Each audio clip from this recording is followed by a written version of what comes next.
Diys-by-dar. I'm going to take this 60s cabinet and turn it into something modern.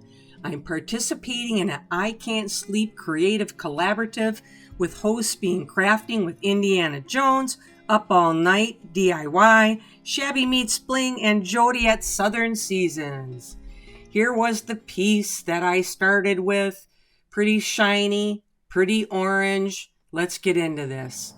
First, I'm going to use some stripper, and this is clean strip, to take the top of this off because I want it to be wooden. Once I got that applied, I did put some plastic over the top, and I'm going to leave that for a half hour and come back and scrape that shininess away. Once I get that gook off, I will take some mineral spirits and I am going to wash this down real good, just all along the top and the sides, and get any residue off. So I'm starting with the clean slate. I'm going to sand this with my Surf Prep with some 180 grit sandpaper and get this down all along, and then just scuff sand the rest of it and clean it up with some water and taping it off where I do not want any of my paint to go, and especially around the drawers, and the top has also been taped off to make sure I don't get anything on it. My paint, Silk All-in-One, Hampton Olive.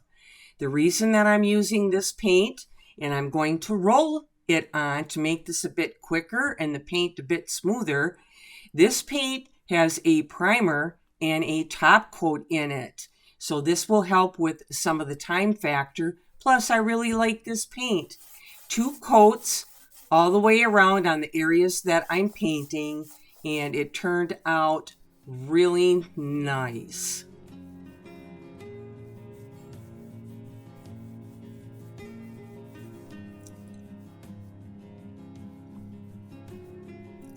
This is the stencil that I am going to be using, and I believe I got this one from Amazon, like an Art Deco type design.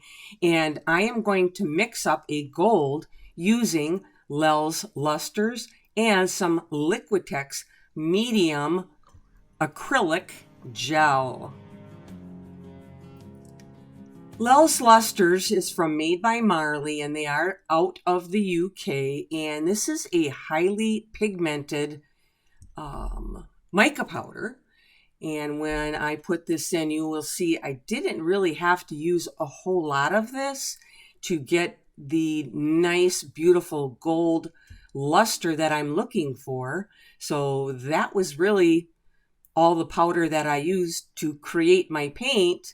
I'm going to take and slowly add my acrylic medium and continue stirring it until I get this to a paint-like consistency. And once I get it there, you will see it is very lustrous and very gold.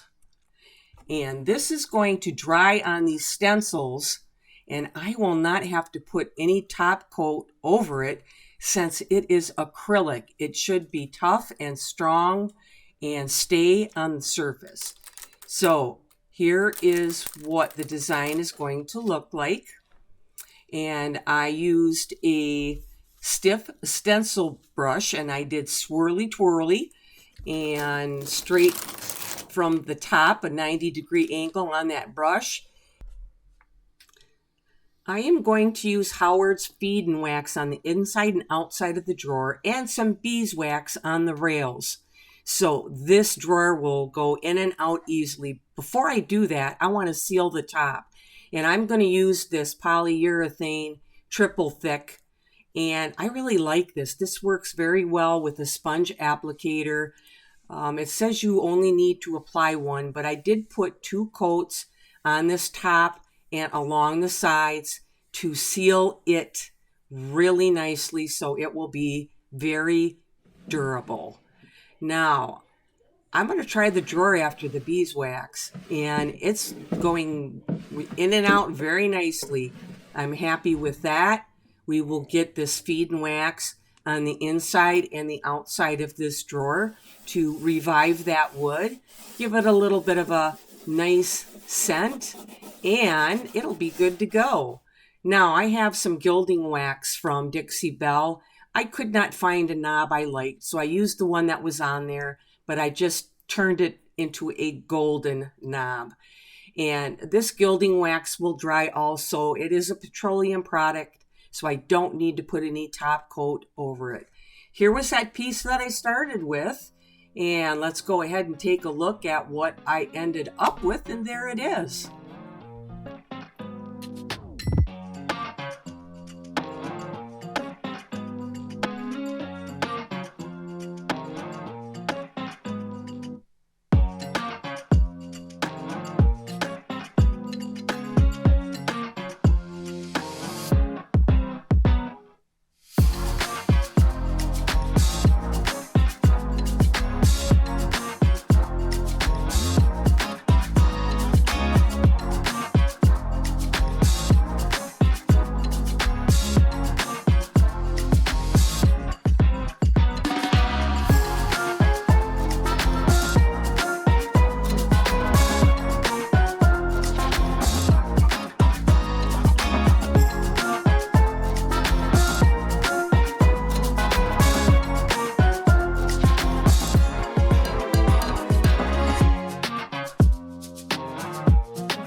I will have the playlist in my description, as well as all the wonderful artists that are hosting this collaboration, so you can check them out. So at this time, I want to thank you for watching, and I would really appreciate if you could give me a subscribe. I really need the help, and I'll see you on the next one.